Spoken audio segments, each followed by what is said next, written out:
राधे राधे। जय श्री कृष्णा। श्रवण कीजिए पौष माह के शुक्ल पक्ष की पुत्रदा एकादशी की व्रत कथा का।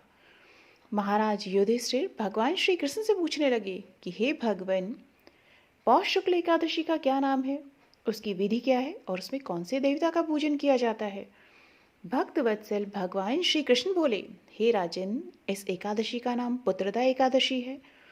इसमें भी नारायण भगवान की पूजा की जाती है। इस चर और अचर संसार में पुत्रदा एकादशी के व्रत के समान दूसरा कोई व्रत नहीं है। इसके पुण्य से मनुष्य तपस्वी, विद्वान और लक्ष्मीवान होता है। इसकी मैं एक कथा कहता हूँ, सो तुम ध्यान पूर्वक सुनो। भद्रावती नामक नगरी में सुकेतुमान नाम का एक राजा राज्य करता था। उसके कोई पुत्र नहीं था। उसकी स्त्री का नाम शैव्या था। वह निपुत्री होने के कारण सदैव चिंतित रहा करती थी।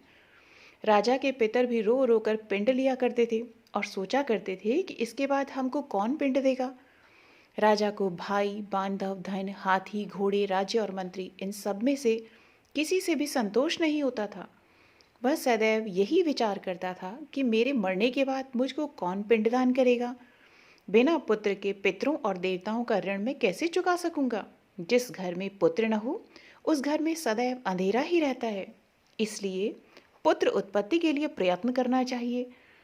जिस मनुष्य ने पुत्र का मुख देखा है वह धन्य है। उसको इस लोक में यश और परलोक में शांति मिलती है, अर्थात उनके दोनों लोक सुधर जाते हैं। पूर्व जन्म के कर्म से ही इस जन्म में पुत्र, धन आदि प्राप्त होते हैं। राजा इसी प्रकार रात दिन चिंता में लगा रहता था।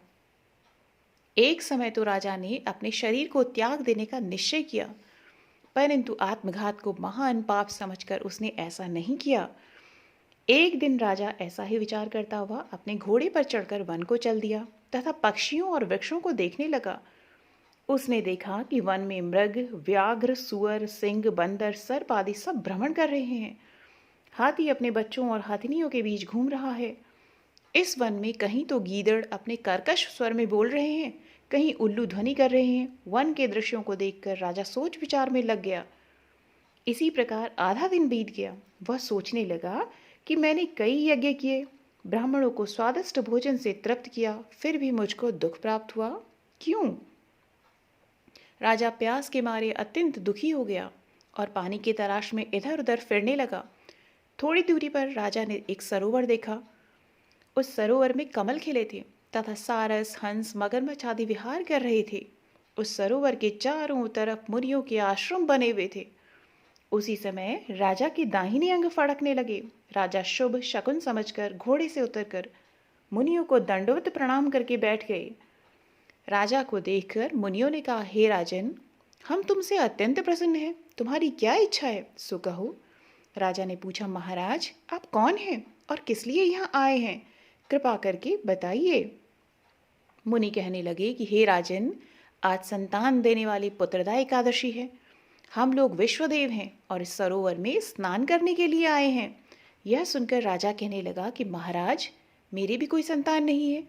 यदि आप मुझ पर प्रसन्न हैं तो एक पुत्र का वरदान दीजिए। मुनि बोले, हे राजन, आज पुत्रदा एकादशी है, आप अवश्य ही इसका व्रत करें। भगवान की कृपा से अवश्य ही आपके घर में पुत्र होगा।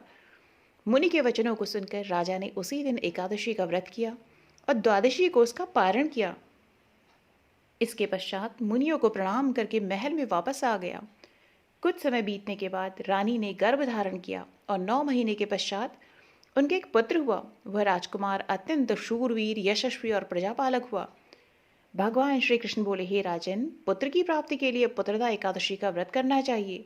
जो मनुष्य इस महात्म में इस कथा को पढ़ता या सुनता है उसे अंत में स्वर्ग की प्राप्ति होती है। तो सभी भक्तजन बोलिए, ओम नमो भगवते वासुदेवाय नमः। अगर आपको भी संतान प्राप्ति की कामना है तो आप भी इस मंत्र को जप कीजिए।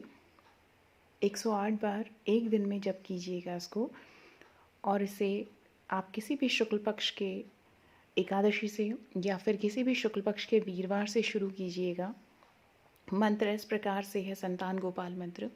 ओम देवकी सुत गोविंद वासुदेव जगतपते देहि मे तनयं कृष्ण त्वामहं शरणं गतः।